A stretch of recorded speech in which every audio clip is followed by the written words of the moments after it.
Hello, everyone. Welcome. This is the Creating Accessible Public Engagement Training. We're from Muse Community Design, and this is on behalf of CMAP, Chicago Metropolitan Agency for Planning. Before we get into the content of today, we'll just introduce ourselves. So, like I said, my name is Dara Shaw. My pronouns are she, her, hers. I'm a senior associate at Muse, and I'm one of your co-hosts for today. I'll pass it over to Lisbeth. This is Lisbeth. Thank you, Dara. My name is Lisbeth Carrasco. I'm an associate at Muse Community Design, and I use she, her pronouns. This is Fiona. Hi, everyone. I'm Fiona Kennedy. I use she, her pronouns, an associate at Muse Community Design. I have a very personal and professional connection to this work. I'm a caretaker for my cousin who's an adult with developmental disabilities. So I'm thrilled with all the work that CMAP is doing to increase accessibility across the region. Great, thanks. And this is Dara again. So we'll kick off with an access check. Today, along with our training, we have an ASL interpretation. We have manual captioning available on the video, and we'll also have a transcript recorded. If there are any additional accommodations that are needed to support this training, feel free to reach out to CMAP and we'll see what we can do. All right, so let's get into why we are here today. So again, this is creating accessible public engagement. And so we are here to learn how to address different accommodations, to learn what actions we can take as planners to make our engagement more accessible, learn different tools that can help us work, and also learn even more tools that can help us learn how to make our work accessible. Okay, and then we'll go into an agenda for this afternoon or this morning, wherever you are. So ignore the times because you're going to be going off of your own pace. So we have a lot of things to cover today. We'll go over some level setting of what is accessible engagement. Then we'll go through different steps. So we have it planned out in a timeline fashion. We'll talk about how to plan for an engagement, how to prepare for an engagement, any contingency planning, how to be a good host. And then we'll also talk about the web content accessibility guidelines, version 2.1 level AA, and then discuss planning commitments as well. So our goal for this training is that participants will walk away with clear and actionable steps for creating accessible engagement events, meetings, and materials that comply with Title II of the Americans with Disability Act and the Web Content Accessibility Guidelines 2.1 Level AA. And if you don't know what that means yet, that's okay. Stay tuned.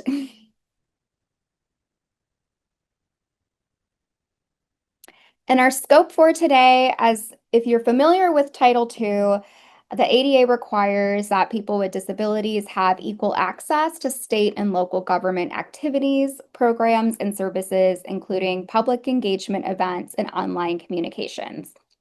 Depending on the size of your local government, you are required to comply fully with the digital accessibility guidelines by April 26th, 2026, or April 24th, 2027.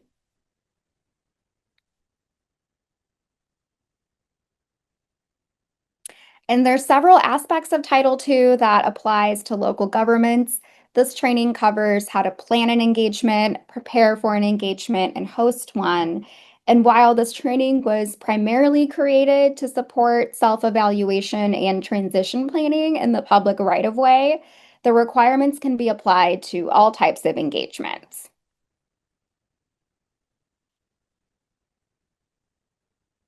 All right, so when we talk about community engagement, what exactly are we talking about? We mean public meetings, town halls, focus groups, open houses, pop-up events, bike walk tours, and more. If you're interacting with the public in any way, it's considered an engagement. And hosting is also a lot like engagement. I'll pass it over to Lisbeth to go over. This is Lisbeth. Thanks, Dara. So, to level set on what we're doing today, one thing that we all do in our everyday life is host different dinner parties, happy hours, and gatherings for our friends to come together. And hosting is a lot like the engagement that we do for the public. We have to have invitations sent out so people know where to go, when to go. We ask about accommodations to ensure that people feel welcome and that they're able to join into the event. We plan relevant activities that keep our guests entertained and something to talk about while we're hosting. And then paying special attention to details that people that need them will notice, and they'll also notice when they're not there.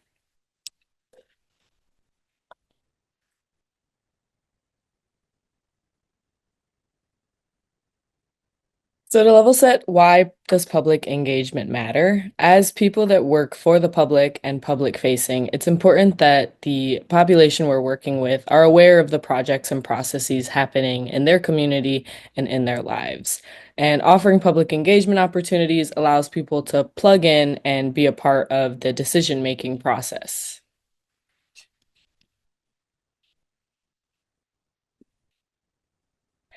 As technological advancements have helped the planning community make strides in more impactful community engagement, it is a double-edged sword. And while supporting engagement, technology has also created a new realm of exclusion for people with disabilities. We're seeing an increase with local governments complying to the Title II ADA in the public right-of-way. And while that is amazing, we also need to make sure that the engagement aspects are accessible so that we're hearing from the people who are facing the challenges directly. A common mantra from the disability justice community is nothing about us without us.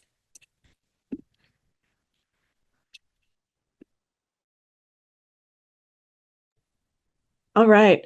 So while we're still warming up a little bit and getting into the meat of the training, we're going to do a little bit of level setting with accessibility and kick it off with a short video.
So that video doesn't directly relate to engagement. It's more of a focus on the physical barriers presented in the built environment, which is often the first thing people think of when they think of the Americans with Disabilities Act.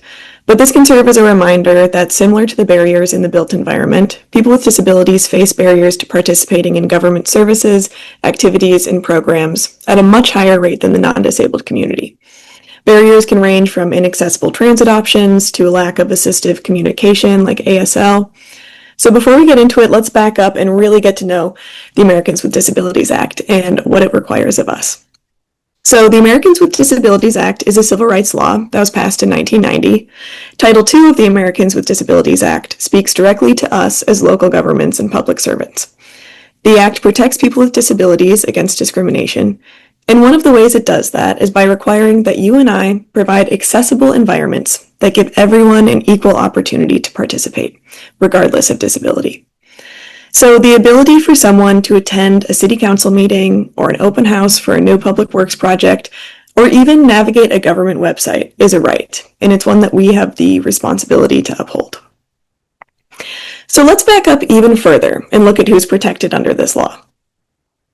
So the ADA defines a person with a disability as someone who has a physical or mental impairment that substantially limits one or more major life activities, has a history or record of such impairment, such as cancer that is in remission, or is perceived by others as having such impairment, such as a person who has scars from a severe burn. The ADA's definition of a person with a disability is vague, purposefully. It uses phrases like such as to provide examples rather than providing a more prescriptive list. So looking at other definitions, Merriam-Webster defines a disability as a physical or mental or cognitive developmental condition that impairs, interferes with, or limits a person's ability to engage in certain tasks or actions, or participate in a typical daily activity and interaction. So this is where we start seeing categories coming into play. We have physical, mental, cognitive, developmental.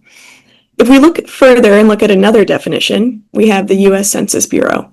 And this has a much more strict definition. It's narrowing down disabilities into 6 categories. So hearing difficulty, vision difficulty, cognitive, ambulatory, self-care, and independent living. Looking further, we'll take a look at another federal definition, and this is the Individuals with Disabilities Education Act. This is also called IDEA, and it has 14 different categories to define disability. And this is based on the 6 that are established in the U.S. Census and developing that out further into these 14 different categories. So right now you might be thinking this definition is both vague and specific, it's both narrow and broad, and you would be right. But what it comes down to is that each of these organizations have their own definition for their own purposes. So the U.S. Census has their own definitions for allocating money for different programs, for example. IDEA has its own set of definitions for creating individual education programs for each student. But we share these definitions to develop an understanding of the different types of disabilities and how they present themselves. But it's not our job, nor should we ever assume someone's disability. So what is our role in this space? Our role is to stay nimble and humble, as understanding disabilities and accommodations are always evolving, build relationships with disability advocates and organizations as nothing replaces their perspective, and stay committed to breaking the cycle of exclusion for people with disabilities. Our purpose here is simply to provide equal access, and that's it. So with that, we're going to watch another video.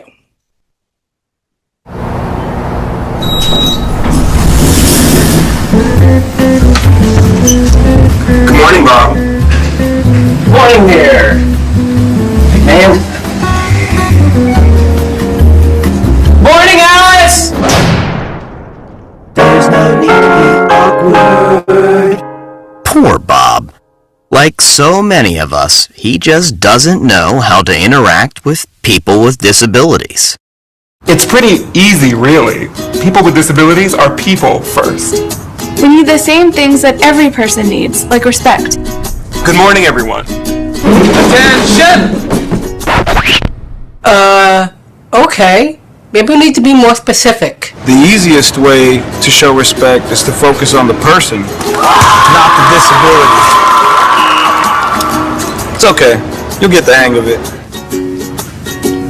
One easy way to focus on the person is to watch the person signing, and not their interpreter. Or their companion. It's really cool that you'd like to help, but do us both a favor and please ask me first. What you think might be helping? I got you. Wait, ah! Oh no, might actually not. If you'd like to offer me help, let me hold on to your elbow. Don't take mine. Hey, would you like to take mine? Sure. Assistive devices help us to live our lives. They're really important and really personal.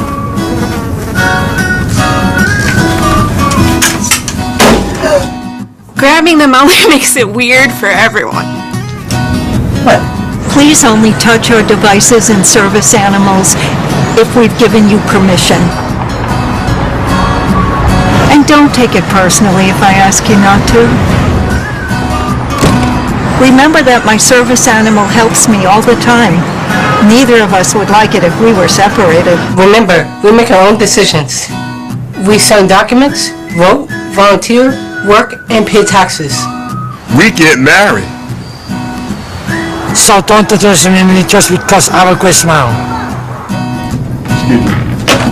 Just because I'm blind May I help you? does not mean I'm deaf. I don't know. I think it's like was going to come with. Just because I'm deaf doesn't mean I'm blind. And just because I use a wheelchair doesn't mean that I can't sweep you off your feet. So take a deep breath. Relax. We don't bite. Unless we're really hungry. Hello, ladies. How are you? Hello. And if you're not sure what to do, just ask. Hi. Would you still like to see a menu? No thanks, but can you please read it to me? Sure, definitely. Just treat us the way you would want to be treated, and we'll all be okay.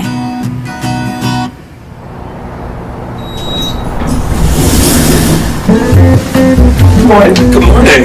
Morning, Alice. Awkward no more. Nice job, Bob. Go forth and be human. There's no need to be awkward. So Bob finally got there. We're all excited for everyone that works with Bob. But what this video highlights is that communication is key. Just like many other parts of our job as public servants, it all comes down to respectful communication. This is best shown through the curb cut effect. The fact of the matter is, increasing accessibility is a collective effort that benefits everyone.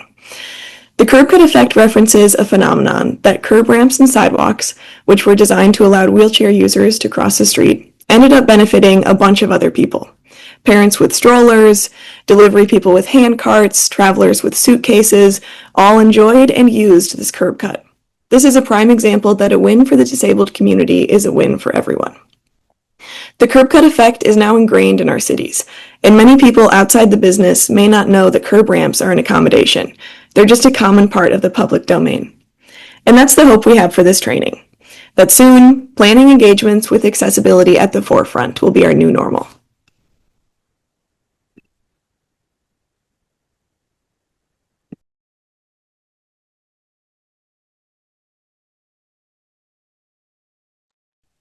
This is Dara. Thanks, Fiona, for helping us level set. Next, we're going to go into the steps for planning and engagement and get into the meat of the content. There are essentially 3 steps for planning and preparing and hosting a good community engagement. We're using this timeline approach to be able to show all the steps that you need to do from thinking about an idea for a community engagement all the way to executing it. Along with this training, there will be a toolkit on the website that goes through all of this information in great detail, even more than we're presenting today, to help you make your engagements more accessible. Okay, so let's start with 2 to 3 months before an event, how to plan a successful engagement. So there's 3 steps to this section. There's selecting the right format, there's preparing for common accommodation requests, and there's asking for accommodation requests in the meeting notice. As we're thinking about engagements broadly, we like to ground ourselves in different principles. These are from Public Agenda. Essentially, we like to make sure that our engagements are interactive, everyone can contribute, they're inclusive, they're authentic, transparent, informed, and accessible. And accessible meaning that barriers to participation are as low as possible. So when we're selecting a format, and again, this is 2 to 3 months before your engagement might happen, you can also tailor the timeline to what you have, what you're working on. You'll think about what are the goals of this engagement, what is the dialogue we want to generate from this meeting. For example, if you have a focus group, do you want people to talk to each other?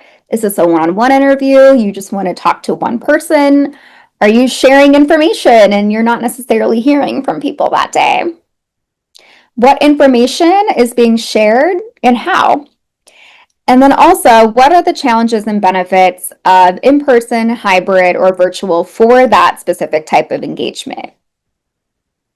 We've done some of that work for you. We laid out a couple of the pros and cons to different platforms and formats. So in-person has the greatest impact for participation and fostering community connection.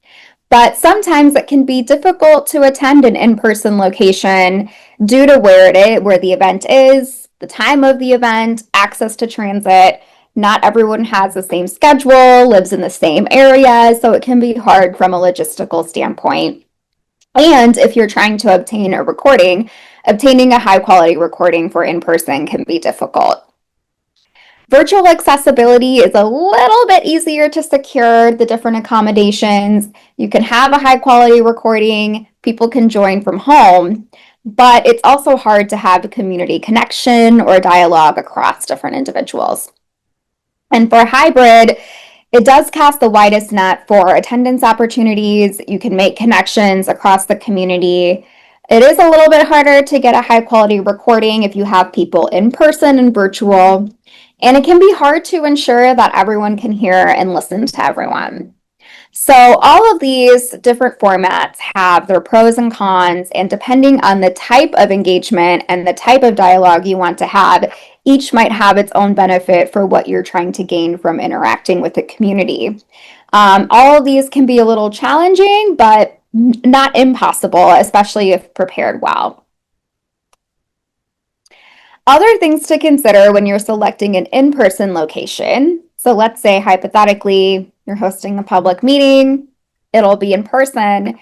You want to make sure that there are wheelchair accessible entrances that are available.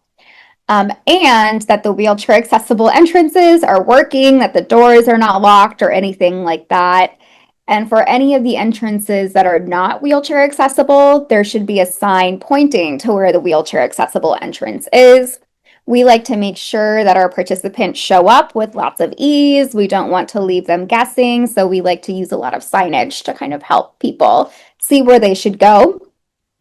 The location should also have accessible restrooms and working elevators, especially if you are having a meeting on a second floor, anything like that.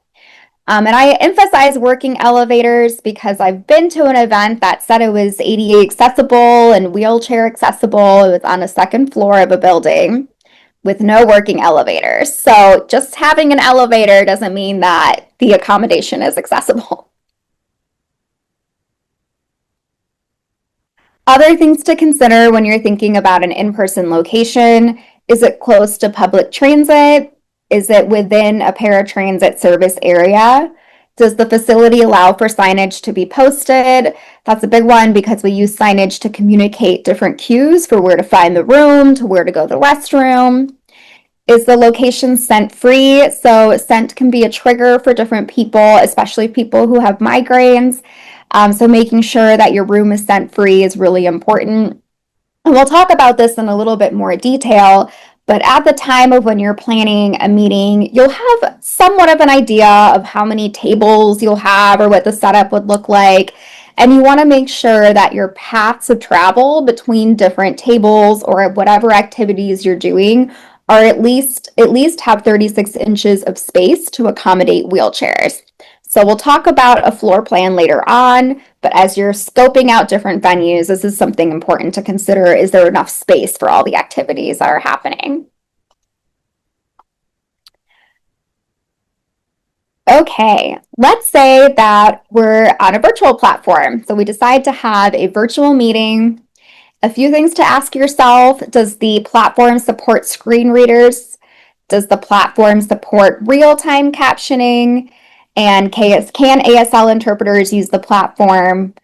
And do you have an extra staff member that can manage the chat? If you're having a virtual meeting, not everyone will come off mute. Some people will participate in the chat. So really important to make sure that our virtual participants that are participating in the chat are also getting equal attention. Again, we've done some of the work for you. So common accessibility features from common platforms. So we see that Zoom is able to support screen readers, manual captioning, ASL interpreter use, and live automated captioning as well. Microsoft Teams and Google Meets does not support manual captioning right now, but we know that a lot of municipalities and local governments rely on Microsoft Teams. So just wanted to share what all the options are out there. Okay, and let's say that you decide to have a hybrid meeting, which means you'll have both in-person engagement and virtual engagement happening at the same time.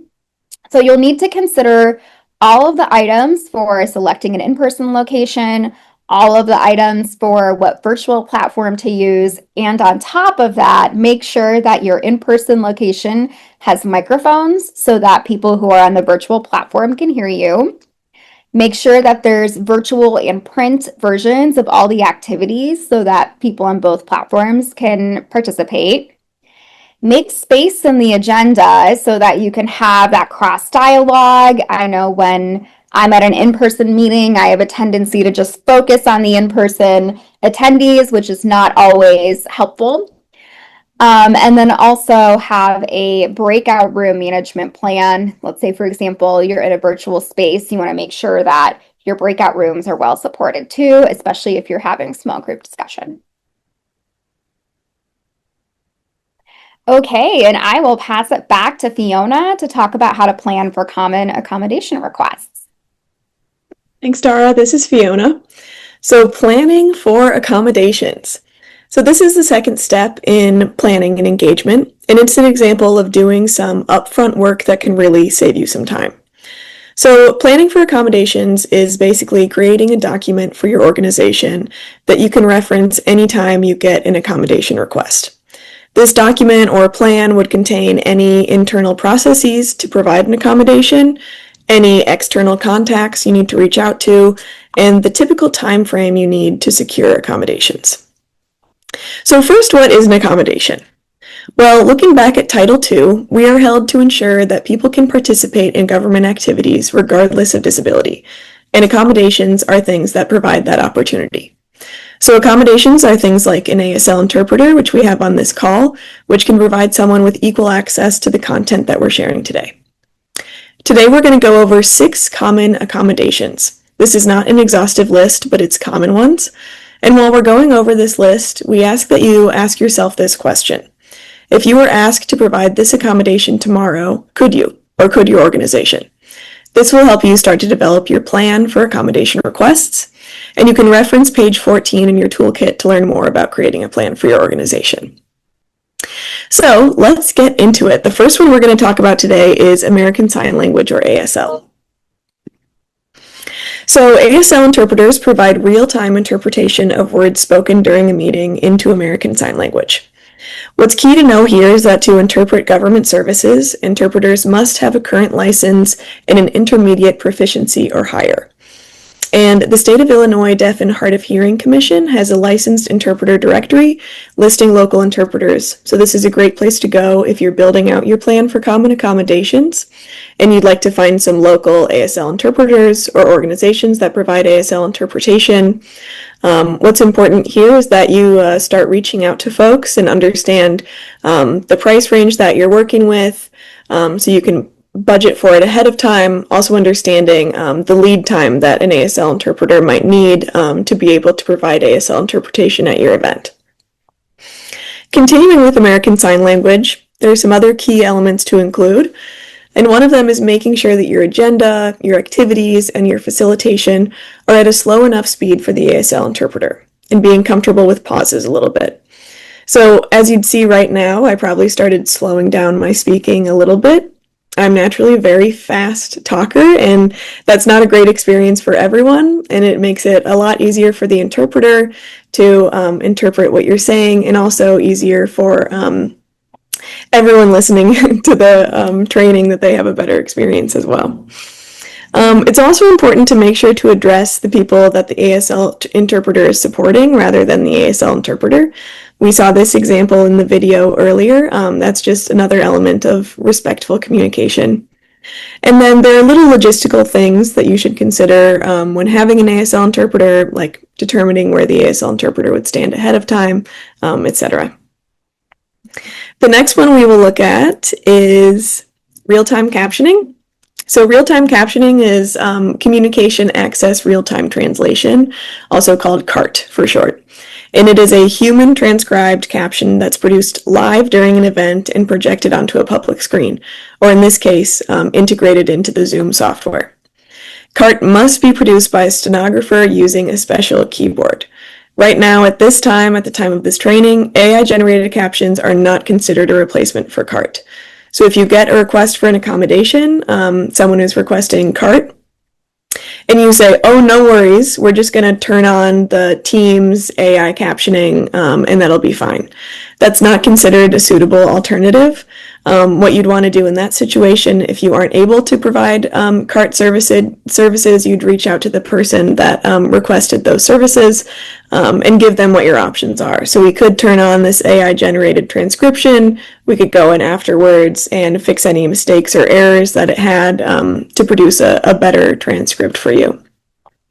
When looking for a real-time captioner, a CART interpreter, you can turn to the Illinois Court Reporters Association. They, similar to looking for an ASL interpreter, they have a registry of CART stenographers in the region, and you can create your contact list there. So looking at an example of some of the AI-generated captions that we see, here's a screenshot from a YouTube video. From the aprons and the stove, it looks like it's a cooking video. And the automated captions on the screen say, plaques, double dealing, allowing double the minot for them and. And now, I'm not a chef, but none of those words are speaking ingredients to me or cooking methods. So let's take a look at what those captions actually meant to say. Flax, double the vanilla, always double the vanilla, and cinnamon. So this is a great example that automated captions are not perfect.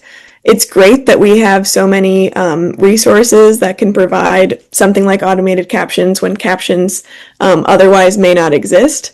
But for our purposes, it's not considered a suitable alternative by just turning on AI captions. And so we always encourage you to understand who the CART interpreters and stenographers are in your region and build out your contact list so you can provide CART interpretation. The next one we'll look at is large print materials. So large print materials are a black and white copy of materials that are printed in large print, which is considered 18 points or larger. So this is the definition of large print materials. And this is something that's relatively low budget. That's something that you could work into all of your in-person engagement events and even online materials, uploading a version that's also a black and white copy printed in 0.18 font or larger. The next one we will look at is assistive listening devices, or ALDs for short. These are devices that amplify sound directly into a person's ear. They're often seen in large seminars or theaters. Nowadays, they can also often hook up to hearing aids. And where you'll see these are at larger events where there's more one-way communication happening. So not necessarily in like a smaller focus group where there's lots of discussion going on, but something where there's an AV system set up that can hook into assistive listening devices, like a large public meeting or a large theater event or anything like that. And then finally, we'll look at advanced copy of materials. This is another example that is relatively low budget, and it's something that you can work into all of your engagement events. So providing digital file materials ahead of time can give additional processing time to folks so they can arrive at your meeting, understanding the content that we're going to cover today, having had enough time to process their responses, their thoughts, their feelings. And it can also allow for people using screen readers to review the materials ahead of the meeting. So uploading digital files of your slide decks, your boards, written documents is always a good idea, putting them on an easily accessible website so folks can download them ahead of time. We'll look at one more common accommodation, and that's Braille. So Braille is a writing system that uses raised dots to represent numbers, letters, and punctuation. So documents can be formatted into Braille, signs are often formatted into Braille. And this, looking to where you could get Braille materials printed, often local libraries will have the resources to print Braille materials for you. So again, you can start building out your contact list there. and working with your organization to see which materials you would format into Braille should they be requested. Now, this brings us to undue burden. So when we talk about providing accommodations, a lot of things that come up right after we talk about what accommodations are best to have, what accommodations might be required, is that there's this tiny little, what some people think is a loophole in Title II of the Americans with Disabilities Act. So Title II requires that state and local governments provide accommodations unless it poses an undue administrative or financial burden. So some people can really hang on to this idea and say, oh, someone requested ASL interpretation for this event. We don't have the budget for it. That's an undue administrative or financial burden, so we're not going to do it. But that is not the case, because the following sentence inside Title II says that the local government still has an obligation to find an alternative to provide effective communication. So what we do in this situation, if you find yourself, someone requested an ASL interpretation, you don't have the time or budget to provide it, you reach out to the requester and you see if there's an accommodation that you can provide that can provide a suitable alternative. We'll get into this a lot later when we talk about contingency planning and how you can be prepared for these situations. But it's important to know that writing something off as an undue burden is not something that we can do and just wash our hands of it and walk away. The responsibility is still on us to provide effective communication.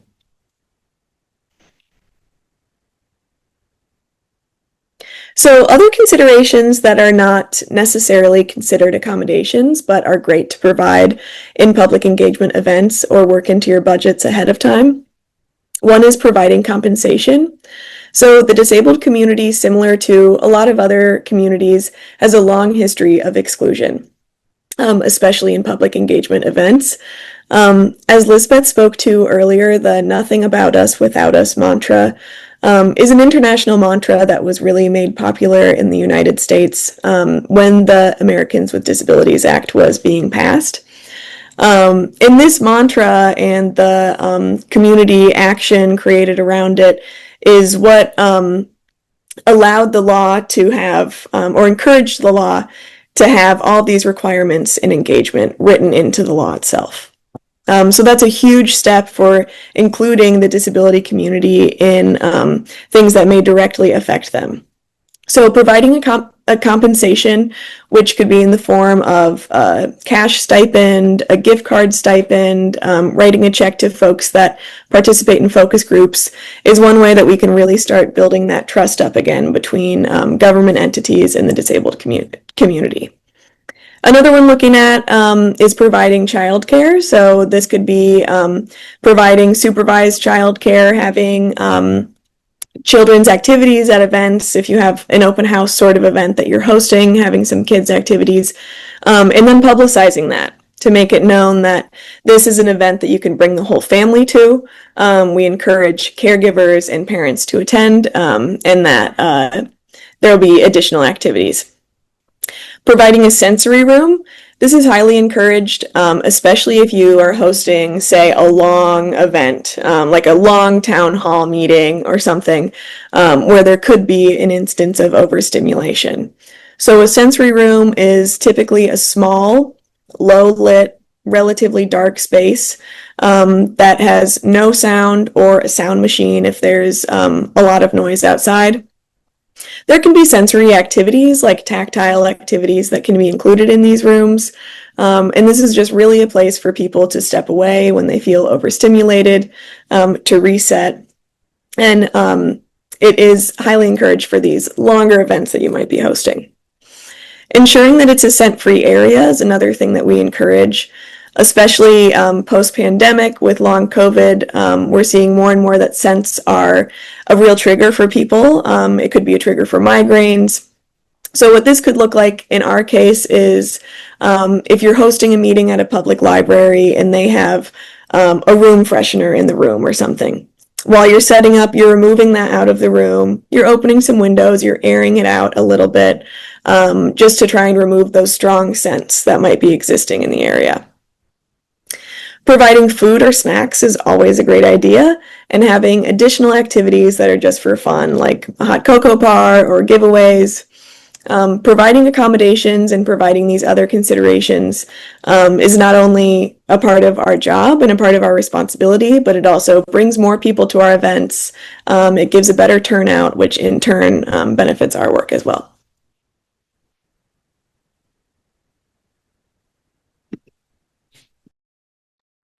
This is Lisbeth. Thank you, Fiona.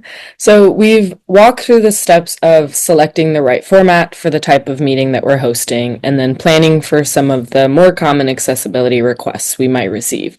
In this next section, we're going to be going over how to ask for accommodation requests in a meeting notice and what that could look like in different meeting formats.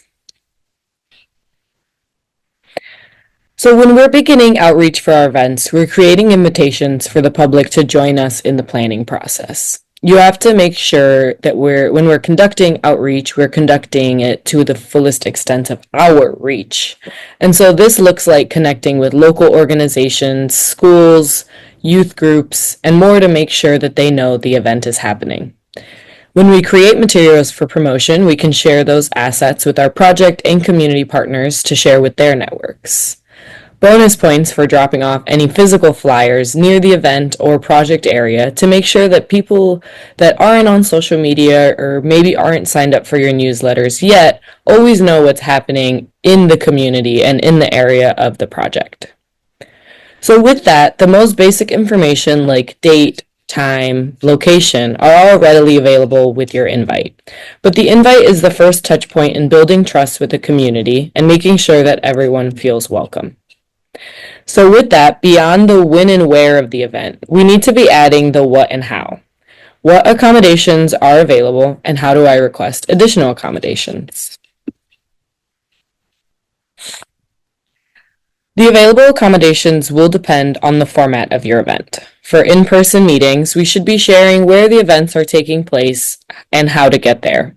And also what type of accommodations you're planning to have, like an ASL interpreter or large print materials. For virtual meetings, you want to provide how the information will be available post-meeting, whether it's a recording, a recap summary, or a memo. You also want to provide what accommodations will be available, such as CART or interpreters. Even if we're thinking ahead and planning for a handful of accommodations, there's no telling what someone might need. So when creating your invite, there needs to be a way for the community to reach out about additional accommodations that they might need. Here's some example text for sharing how and who to contact for accommodations. When creating this how and who to contact, our example here, Jane Doe. Jane Doe may become the point person for accommodations for this event moving forward. If she's who can help secure accommodations, she would know what's available day of the event, and we'll get in later in hosting an event why that's important to have a point person for accommodations. If you're planning on collecting RSVPs for an event, there's an opportunity to ask for accommodation needs from participants as they're reserving that they'll be at the event. Here's an example of how you can ask what kind of accommodations people might need. So your invites now include the when, where, what time, what accommodations are available, and who I contact for additional accommodations. Sometimes, though, the barrier to coming to an event is the unknown. We want to provide as much information upfront as we can so people feel comfortable getting to and participating in an event. This looks like including information on getting to the event, if there's public transit nearby, what the parking situation is, and ensuring that the location is accessible.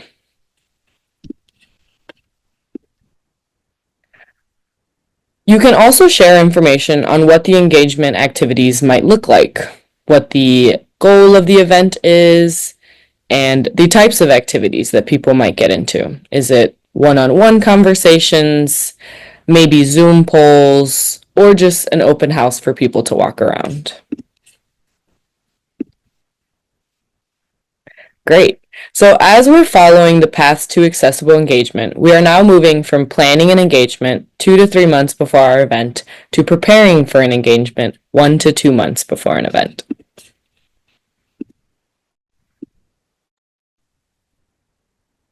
Thanks, Lisbeth. This is Dara here.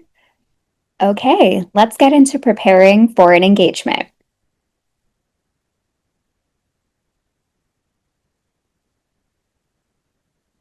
So there's 3 steps in this section as well. There's developing accessible materials, conducting a dry run, and then planning for contingencies.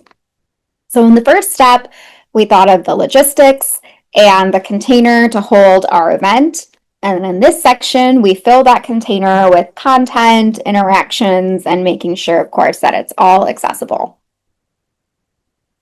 Okay, so we'll talk about the Web Content Accessibility Guidelines, version 2.1, level AA, as it relates to different common materials that would be developed for a public engagement, like agendas, reports, memos, slide decks, display boards, and online communications as well. The WCAG section, as we're calling it, is pretty hefty, and we like to eat dessert first, so we're going to wait until the end of the training to get into the nitty-gritty of that. Okay, so let's talk about having a dry run. I'm someone who loves to have a dry run for any type of engagement. And there have been times where I haven't and have deeply regretted it. So please learn from me and have a dry run for your meetings, whether they're in person or virtual. It really gives you an opportunity to make sure that you have your speaking points ready, do any accessibility checks, make sure that you can see your captions, you can see your ASL interpreter, iron out any issues you might have with activities, and make sure that everyone has an understanding of what their role is in the meeting or event to make sure that it's successful. So you want to make sure that the right people are there. Anyone with a speaking role, it's important for them to know what's going on. Any person that's in the support role, whether that's tech, someone running the slides, or a facilitator for engagement. Facility staff is also really great to have for an in-person dry run or walkthrough to make sure that, again, your elevators are working, your accessibility entrances are open, and also invite your interpreters and live captioners as well so they can get familiar with materials. What else to do during a dry run? So make sure that your tech is working. So your microphones are working, your microphones are charged. I've been there where the microphone wasn't charged. Not super fun, not a fun situation to be in. Make sure that your captions are visible with the correct contrast, and we'll talk about contrast in just a second. Your activities, tools, and your aids are all working as planned, so double check your links, open your files, try to type, and make sure that your activities have a backup plan in case they don't work for a participant. For a meeting location, make sure that your accessible entrances are labeled. This is why we said up front, make sure you can put signage in your location so people know where to go. Make sure that all non-accessible entrances have signage pointing to where the accessible entrance is. When you're going into a building, you might want to have signage that points to where your meeting location is as well. Again, we want people to arrive stress-free with lots of ease. This is where you'll create your floor plan and do your walkthrough to make sure that your tables, activities, anything that you're doing has that 36 inches for wheelchairs to move comfortably, 36 inches, 3 feet, and that your wayfinding signs for the elevator and bathroom and accessible exits are also all available. When it comes to the actual presentation and facilitation aspect of your event, during your dry run, you're going to want to practice your speed. So make sure you're going slow enough for ASL interpretation and real-time captioning. I'm just like Fiona, I probably just slowed down a little bit right there to make sure I'm not going too fast. Practice saying your name when the microphone is passed and the lead facilitator should practice reminding people. It's kind of an awkward position, but you might have to interrupt someone and say, hey, you didn't say your name. Can you restate your name so that people in the audience can hear you and know who's talking? Take breaks to monitor the chat. It's human nature just to speak really fast and get through a section, but we want to make sure that we're interacting with people. So making sure you're monitoring the chat, practicing a QA cadence, or even having a plan for that is really great. And then if you're in person, practice repeating questions back for the audience. It's always hard when there's one person in the front of the room who asks a question and the person in the back can't hear. So just repeat the question that's being asked. And then check in with your interpreters to make sure that your speed is going well. Jody, how's my speed today? Great. All right. And that is preparing for an engagement. I will pass it over to Fiona to talk about contingency planning. Great. Thank you, Dara. This is Fiona. Okay, so we'll get into contingency planning a little bit. This is a really important part of preparing for your event. So why have a contingency plan? As we all know, even the most detailed event plans should have strategies in place in case something goes wrong. In the accessibility space, what that might mean is tech is not working, an accommodation isn't meeting the participant's needs, or there's a last-minute request that we have to address. So when you're creating a contingency plan, we have a couple questions that you should ask yourself. The first question that you should look at, and these questions are in your toolkit as well, is who is the point person for accommodation requests or questions? This is important as if somebody attends your event that has requested accommodations, as Lizbeth's example in the invitation had Jane Doe, who was going to be the person who is receiving accommodation requests, making sure that Jane Doe is there at the event, that everyone knows that Jane Doe is the point person for someone has arrived who requested an accommodation or someone has arrived who needs an accommodation. Jane knows what we have available, what we can provide, and so everything can go to Jane. And everyone working the event knows, okay, we can have Jane get right on this. The second question is what accommodations are available at the event. This is important for everyone to know that staffing the event, any partners you have attending the event or supporting the event, to be aware with the accommodations that are available should they be asked. And then this is also a part of making sure that you have an access check at the beginning of your meeting. So then you're stating aloud what accommodations are available for all to know as well. And then finally, what are the key pieces of information communicated at the event? And this question is important and not something that you would typically think would be in your contingency plan, but understanding what the key purpose of the event is and the key information that you want someone to walk away with can help you in an instance where someone has requested an accommodation that was maybe too late. They never requested it, they just arrived and asked if you had an accommodation. So when you're greeted with that situation, what you want to do is look at all of the resources that you have available. Do you have maybe not a lot of budget for the event, but you have a lot of staff? Okay, you can use that. What's being said in the event? So if it's a one-way communication event where you're not really getting feedback from the public or the audience, then that kind of can change your approach. So you can say, we can provide a transcript for you after the event. We could have a staff member join you as a companion and walk through the event with you, something like that. If the key point of the event is that there are two-way communication happening and we want to gain feedback from the audience, then that's a different approach that you take. So understanding the type of event that you have, the key pieces of information either communicated or brought in is really important for your contingency plan so you know how you should approach a contingency event. So we're going to look at a couple scenarios and walk through these together. So the first scenario is you are hosting a meeting with a budget of $0. We've all been there. And only digital materials. Okay. A participant requests ASL interpretation 24 hours ahead of the meeting. How would you respond?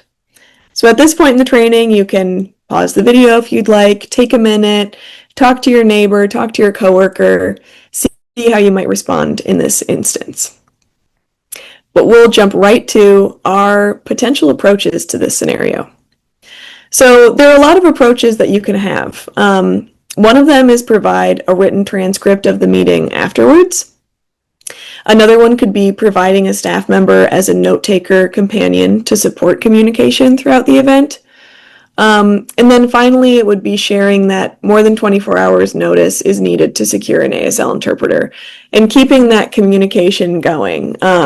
So sharing that typically we require 2 weeks to secure an ASL interpreter, and then understanding how can you strengthen that relationship now. So what other events are they attending, would they like to attend, so that you know in the future that this might be a common accommodation request that you're receiving for events. So what's important to note with contingency planning is that a lot of what we're doing is looking at all of our available resources and trying to patch together a way to provide equal access to the material that we're providing.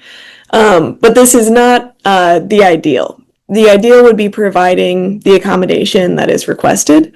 But this is just something that is good to have ready in the moment for when an accommodation is requested that you're not able to provide or haven't prepared for. But typically with these contingency plans, as you're developing them and you're going through scenarios yourself, you're learning what accommodations are important to have maybe at all events. And then you're strengthening the ability for your team to respond in these situations as well. So let's take a look at another scenario. So scenario 2, someone who identifies as having a visual impairment attends your meeting and requests large print materials. However, you're all out of large print materials. So again, you could pause the training here, take a moment to think, but we'll go straight into approaches. So approaches to this scenario could be a couple things. You could offer to read the display boards and activities out loud. You could offer to be their meeting companion throughout the meeting to offer questions and clarify any information. You can offer to follow up with a large print copy of materials after the meeting. And then there are a lot of other approaches that you could do depending on the resources that you have available in the moment. So that goes back to creating this contingency plan ahead of time and understanding what do you have at your fingertips that you could use to provide, for example, large print materials if they're required. Are you hosting an event at a library where they have a printer and you have additional staff that could go over and print additional copies of the large print materials, things like that. So understanding what's available at your event that you could leverage should you need to. We'll take a look at one more scenario. Okay, you are in a virtual meeting and a participant is not able to use the Zoom polls. So here again, you could pause, think about the situation, but we'll jump to approaches. Okay, so a couple things you could do in this situation. You could invite the participant to share their response out loud in the chat or via a private message. The meeting recorder can make sure to include the response within the Zoom polls after the event is over. So we've actually had a situation like this occur where someone came off mute and said, I'm not able to access the Zoom polls. And so in that situation, what we did is we had done a pre-contingency plan, and something we do in all of our online meetings is we have one staff member that's assigned as tech support or ask me for help, and their name is changed. So in that situation, if you're the facilitator and someone comes off mute and says, I can't access the Zoom poll, rather than kind of pausing the entire process to try and address this situation, you have someone on deck ready to go that can reach out to the person and say, not a problem, here are the options available, would you like to type your responses to me in a private message? We've had a situation once where our tech support was chatting with the person and said, I'll just give you a call on the phone and we can talk through the Zoom polls together. And then tech support was on the phone with the attendee, while the facilitator was still able to go through the meeting and continue the cadence of the call. And then that person was reassured that your responses will be included in the polls afterwards. We will make sure that your responses are in our final data collection.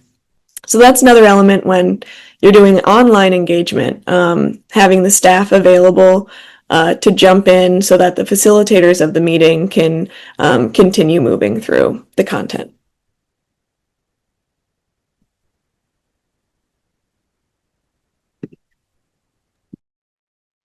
This is Lisbeth. Thanks, Fiona.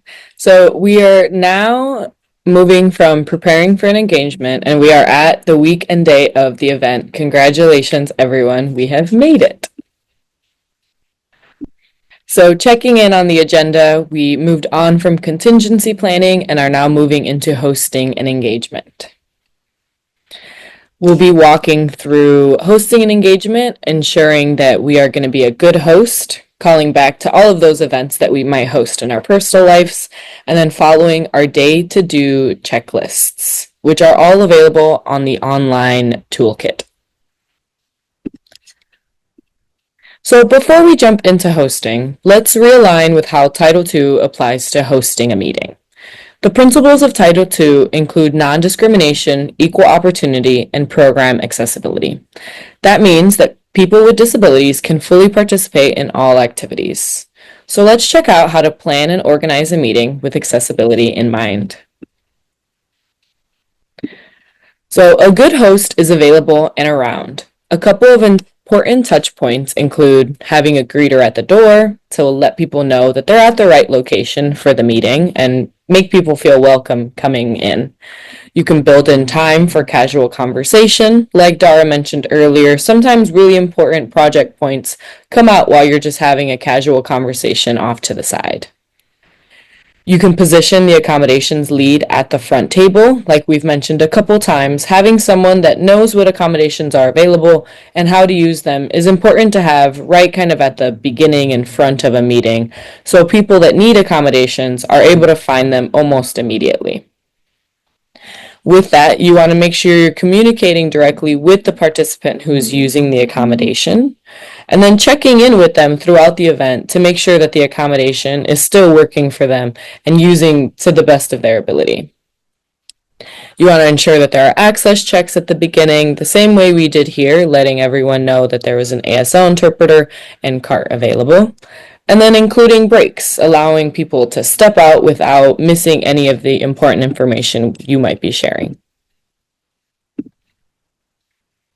So for in-person meetings, you want to make sure that you're having a check-in with all the staff to review the accommodations that are available and a brief understanding of how to use them. That way, if a participant is new to an accommodation, any staff is able to help. Before beginning any presentation or at the check-in table, make sure that to announce that there are accommodations available. And then as the event is progressing, making sure that all participants are able to understand the materials and everything is legible. For the setup of the event, create wayfinding signage for things like how to find the event, all the way from the accessible entrance to the actual event. You don't want just a sign on the door and then people enter the building and they're not sure where to go once they're in the building. You should have signage for restrooms, also signage for accessible entrances and exits. If you're able to have reserved accessible seating, creating signage for that too ensures that everyone is aware that that seating is reserved for those that need it. For online engagement events, you want to be mindful of sound. So check out your noise suppression, ensure that cart captioning is available if you have it and need it, and providing an access check very early on before getting into any introductions, just to make sure that no information is skipped, and reminding people to state their name before speaking. For hybrid events, we have to combine everything that we learned from in-person and online events. You also want to make sure that your microphones and your other equipment is charged and ready. As Dara was mentioning, there should be someone in person acting as a connection to the online participants. They can read the chat if there are questions and make sure that the online folks are able to hear and understand the in-person group. Don't be afraid to repeat yourself for both the in-person and online participants.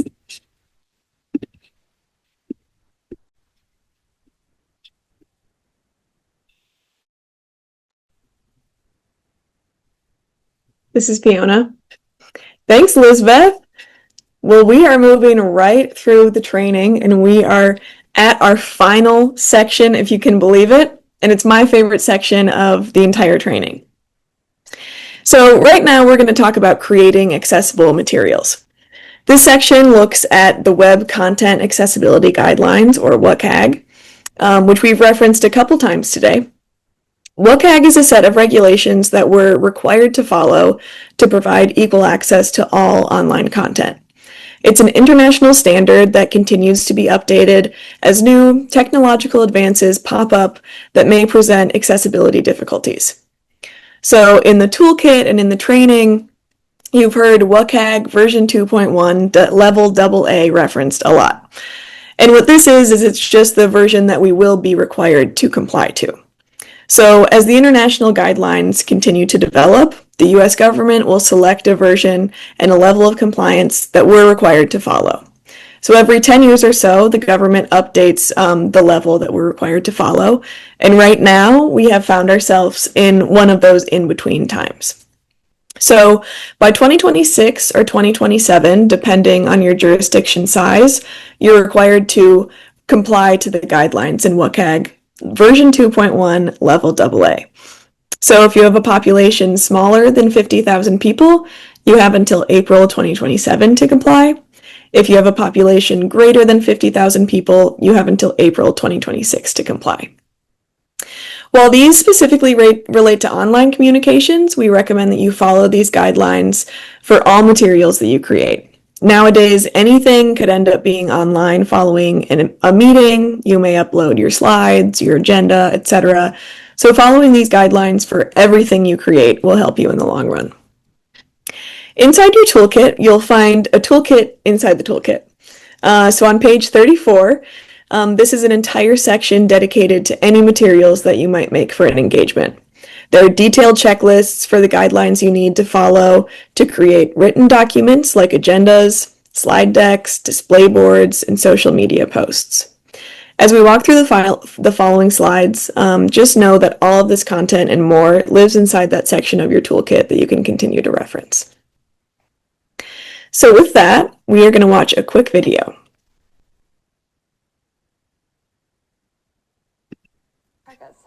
Quite a few documents, might be from students or staff. So most documents, if they're accessible, I can just open them up and my screen reader will read them, no problem. A close-up of a computer screen shows, with a red box, selecting the option to read the entire document. Hear from us whilst waiting for your appointment. But sometimes I might be sent an inaccessible PDF document, which might be like a scanned PDF, or I might be sent an image where someone's taken a picture and sent it to me of a document.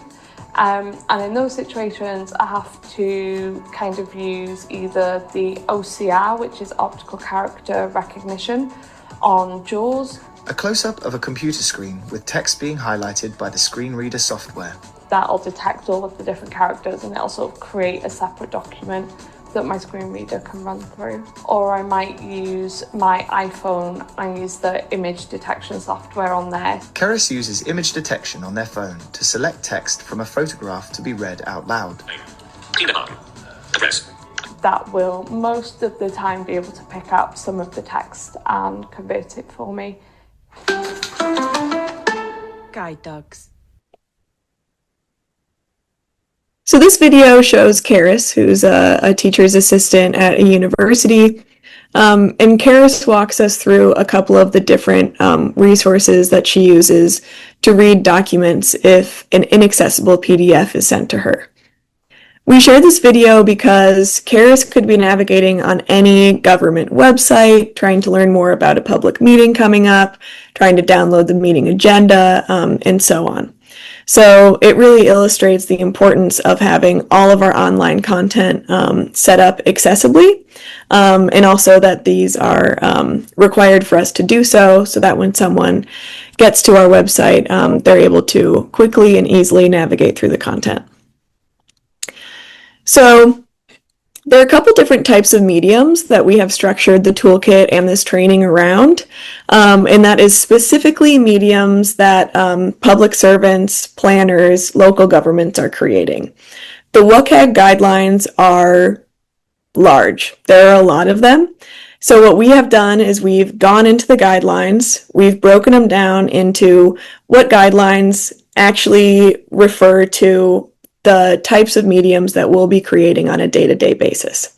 So this is meeting agendas, informational posters, activities at an event, videos, audio files like a podcast, any social media posts, images including maps, and many more. So in the toolkit, you'll see that the elements of accessible materials are kind of broken out. So we have 4 elements that we look at specifically. The first one is document structure, so setting up your document. The second one is color scheme, where we're going to talk about contrast. The third one is images, where we'll get into text alternatives, etc. And the last one is content, making sure that the content in all of your materials is accessible as well. And the toolkit uses these 4 categories as well to break out all of the different regulations that you need to follow. So the first one we're going to go into is document structure. There are 2 key elements to document structure. The first is setting up an information hierarchy, and the second is using accessible fonts and text properties. We're not going to go into accessible fonts and text properties too much today. Those can all be found in your toolkit. But we're going to dive into setting up an information hierarchy. So what is an information hierarchy? An information hierarchy is a fancy word for structuring information in a manner so that readers can easily follow the information being presented. So an information hierarchy is often something that we are already using.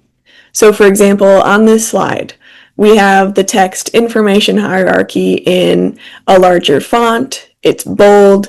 So that says to us that this may be the title of the slide or something of more importance. Why setting up an information hierarchy is so important is that if a screen reader encountered this slide and it wasn't set up properly on the back end, it wouldn't encounter the text information hierarchy and see that it's larger and that it's bold and assume that it's the title of the document. So screen readers can detect titles and section headings when they're called out in the back end of the document so that they can very easily navigate the content. So what this looks like is if this slide is set up properly on the back end, which we'll get into in a second, a screen reader would see the slide and would make almost its own table of contents. So it has information hierarchy as the title of the page, document structure is a subheading, and then these 2 questions that people could either skip through, or if that's the information that they're looking for, they can go through and read the information. So by setting up documents in the right way on the back end, it provides these bites of information that are easier to digest. And with a lot of the content that we're creating as local governments, there are long plans that could have hundreds of pages.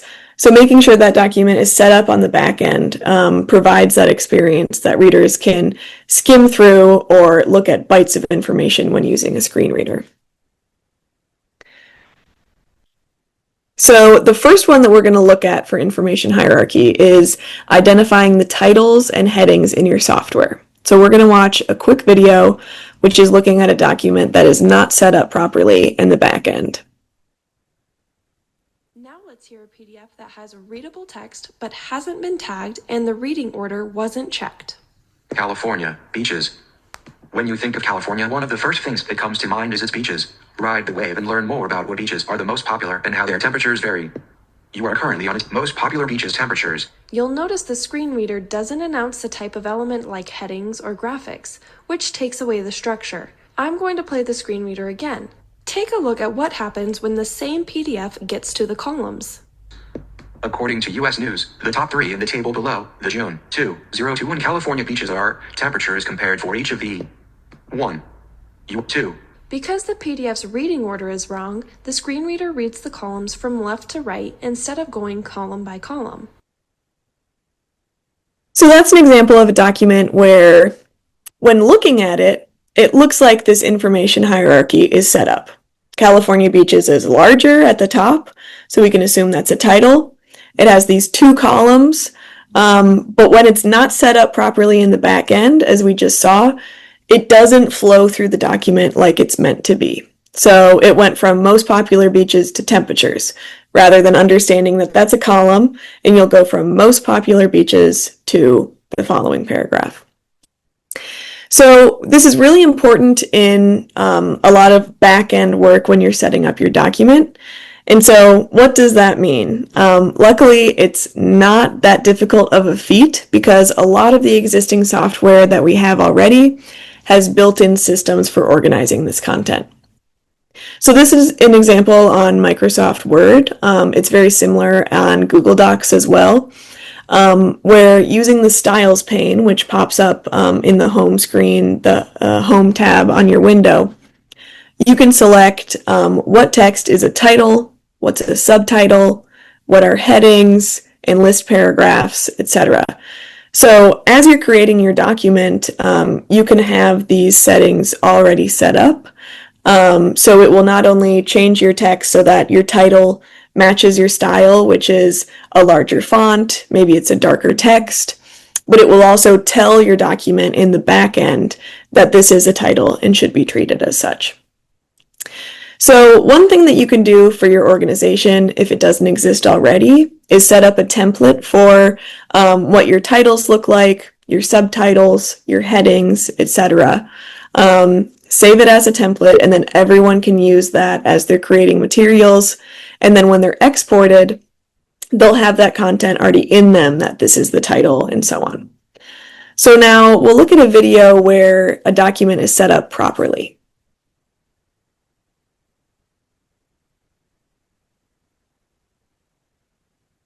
Now the PDF is tagged and has the reading order corrected.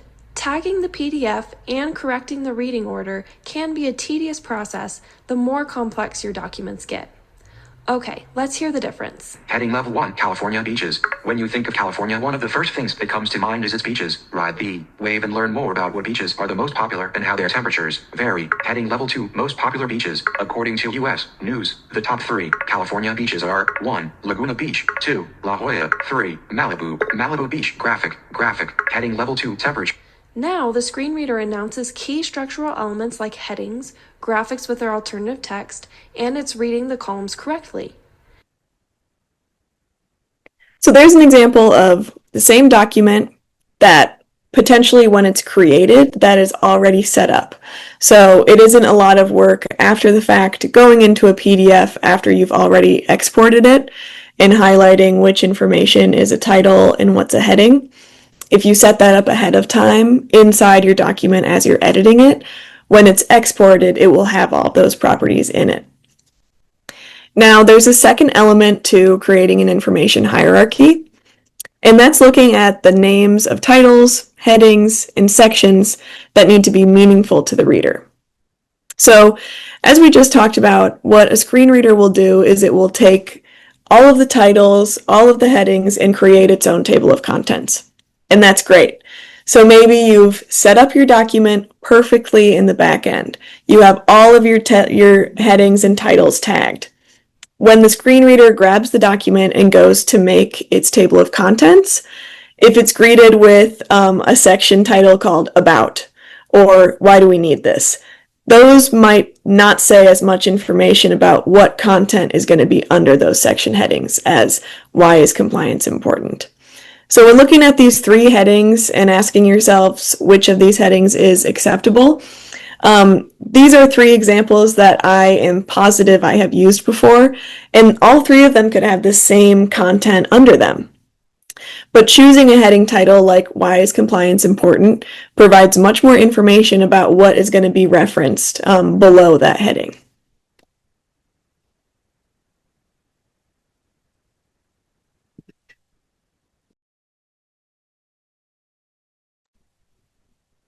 Hi everyone, this is Dara, and thanks Fiona for walking us through information hierarchy.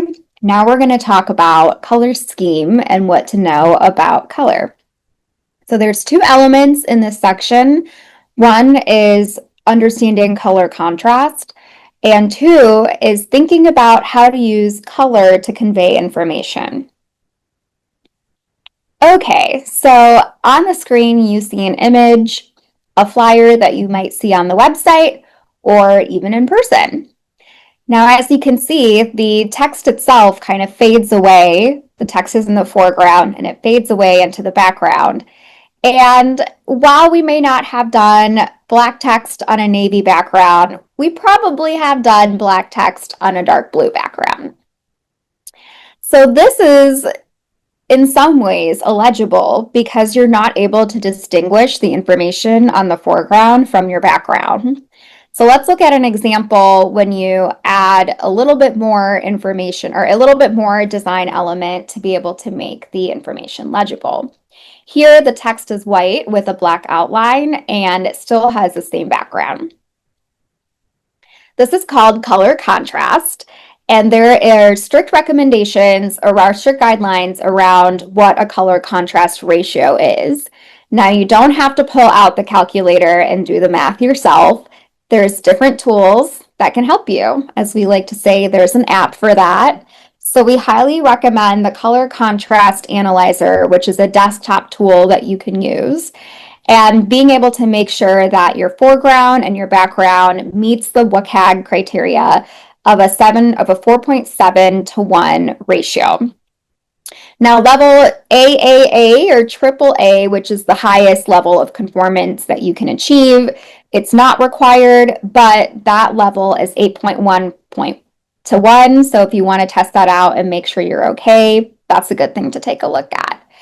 But making sure you have good color contrast, make sure that your text is legible, that people can understand the information. And this is really important to do at the beginning stages of your project when you're thinking about color schemes or what your marketing strategy might be to be able to get ahead of it. Okay, now we'll talk about relying on color to convey meaning. So people who are colorblind can miss critical information when the only way to distinguish information is color. And we've all been there, right? We've said, let's make this red and let's make this green in order to make a distinguish between 2 different things. However, for people who are colorblind, sometimes when we remove all of the colors in the image, all they see is grayscale. This is an example to the left in full color. This is a map that is describing the amount of bikes at different stations across Chicago. So green is full, purple has just a few, and red is no. So if you were to turn your image into grayscale, you would see there's really no differentiation between the 3 different colors. So what exactly are we looking at, right? There's a few different ways that we could redo this map in order to, in addition to using color, you can use different symbols or numbers to convey meaning. There is an exception to this rule, and that is heat maps. WCAG hasn't necessarily offered how to make heat maps more accessible, but heat maps are an exception to this rule where you can use color to convey meaning. So what are some of your thoughts on how we can communicate what this map is trying to achieve without or in addition to using color? Okay, now let's talk about images. There's 2 things we want to consider for images. There's text alternatives, and then there's also avoiding images of text. So Text alternatives, also known as alt text, is text essentially that is visible only to assistive devices or screen readers. So there's two types of ways that you can describe an image. One is that alt text option, which is embedded into the photo itself. And the other is an image description, which is actually written into the caption and something that's visible to everyone. In general, you want to keep descriptions short and focused. Again, we want to avoid using AI generated text, and I'll show you why in just a second. If there's text on an image, then the description should be word for word. You want to avoid repeating information that's already found in the main text. You want to avoid unnecessary phrases. You want to avoid describing physical appearances. And if the image is purely decorative and doesn't convey any information, you don't need the alt text. Right now, our recommendation is to do both alt text and image description, only because there isn't too much information available on how people are using each one separately. Might as well just go for the most amount of accommodations. Let's look at some examples so that we can see how AI supports us or not in this section. So here's a picture of a photo. We described it as large pink flowers with green leaves and thorny stems that are digitally manipulated into the side profile of a statue against a black background. We asked Microsoft PowerPoint for their automatic generation of what the alternate text would be, and it says a close-up of a flower. So not exactly accurate to what we're seeing, right? This might be something that planners would more likely put into their different reports or documents. So we generated alt text that said this is a digital illustration of a busy suburban intersection with a roundabout, a designated sidewalk, and pedestrians walking around. Microsoft PowerPoint said this is Winter Garden, Florida, after photo, rendered drawing, livable communities, and suburban streets. Now, if I were a participant and this is all I could learn from a photo, it really wouldn't tell me much, would it? So really important for us to be specific and detailed on our alternative text. We're going to look at another example to talk about how context is important. So especially for planners, if we're communicating out with the public and we want to get information on something, context is so important, right? In that last photo, we could have talked about the roundabout, we could have talked about the bike lanes, we could have talked about the sidewalks. So what we decide to describe within our alt text or image description is what people would hold on to. So for example, this photo, the context is that this is in a report on the installation of new pedestrian infrastructure. So the alt text could be residential street with a curb bump out, narrowing the street as it approaches the sidewalk. Okay, same photo, different context. This photo is referring to a report on stormwater infrastructure in the cities. So this text alternative would be residential street with a poured concrete curb bump out, separated from the curb 6 inches to allow for stormwater drainage.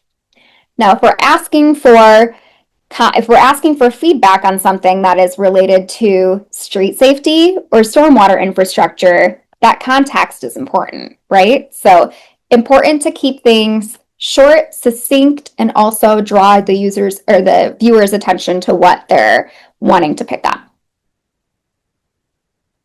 Okay, last thing on this is to avoid images of text. So this is a screenshot from our toolkit that we're using as an example in our presentation. So right off the bat, this doesn't look too bad. It's a little blurry, but somewhat legible, right? However, people who have limited vision or challenges with vision should be able to zoom up to 200% and be able to fully read the document. So if we were to zoom 200% of that screenshot, it's no longer legible, right? So it's really important for us to recreate images rather than just taking screenshots of text when possible so that we can zoom in all the way and make sure that the text is legible.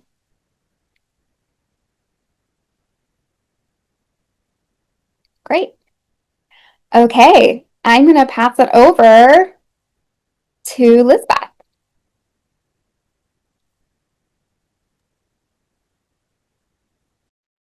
This is Lisbeth. Thanks, Dara. So we've learned how to set up our images and our color to ensure that they're WCAG level, and now we have to ensure that our content is following.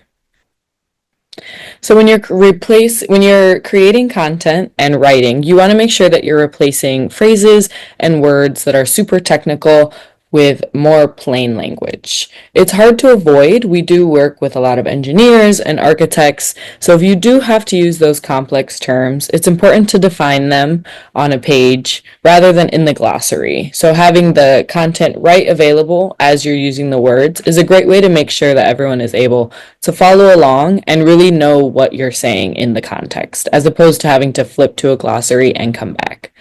Another tip is to use fewer words and making sure that what you're saying is able to be said concisely without using large jargon terms.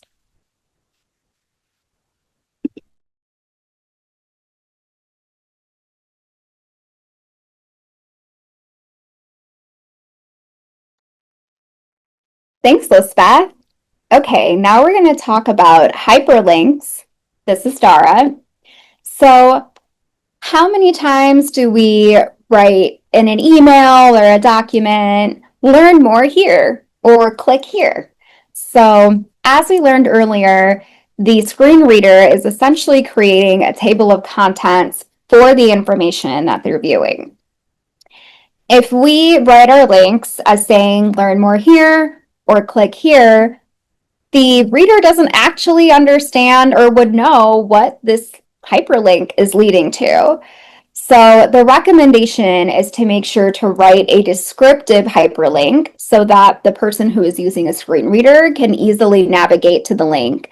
I know for myself, if I'm navigating a local government website, I'm just going to go straight to look at the link that I need. I might not even read any text around it. So think about it that way. It's a common practice. So if someone wanted to go to a website and look at a report, you would say to learn more, view the existing conditions report. The hyperlink is descriptive and it takes you exactly where you need to go. All right, and then for those of you creating audio and visual types of media, we'll go into the next section.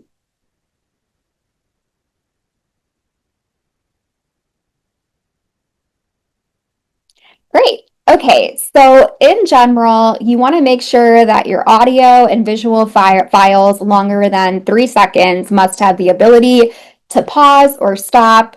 This is already a common feature on some of the common platforms like YouTube and Instagram, but it's really helpful to double check this feature because it can really significantly affect a viewer's ability to understand information on a page. For example, if you have ever had an ad pop up on a website that you're trying to read an article on and it just doesn't go away, that's kind of what these videos are like if you're not able to pause them. So the viewer would not be able to look at anything else on the page. It can be quite frustrating. So just something to double check. For any videos with sound, you want to make sure you provide captions. This includes speech, sound effects, or music. So earlier on, we looked at a video that said elevator music when Bob was in the elevator. So that would be a type of caption you'd want to include. You would also want to include a transcript alongside the video when it's embedded into a website. This is common. We'll see this on different news sources. Now they do video along with a transcript as well. If you have video without sound, you want to provide audio descriptions of what's occurring. It's like alternative text, but out loud. So for example, what this would look like if there's someone who's walking down the street and it's just a video of them walking down the street, maybe using a curb cut, the caption would say, a person walking down the street, and that's it. So you still describe what's happening even if there's no conversation. And if you are just having audio, kind of like a podcast, you would provide a transcript.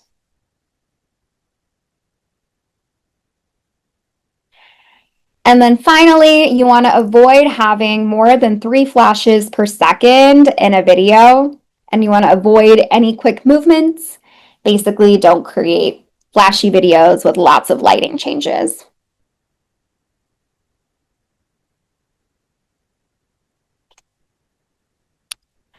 All right, we are nearing the end of our training. And want to make sure that we're able to share some additional resources with you all. So part of this training, we also have a toolkit that is on the CMAP website, goes through even more detail about what the requirements are, what best practices are. It even breaks down what's required by the law versus what's best practice. There's a lot of resources available on the CMAP website as well. And we understand that some of these accessibility requirements can be difficult to navigate on your own. So we also included some content if you wanted to contract out what that would look like and what information to include in your RFP. And that brings us to the end of our training. We wanted to thank you so much, and thank you to our CART captioners and our ASL interpreters for helping make our training today accessible. We hope you found this beneficial.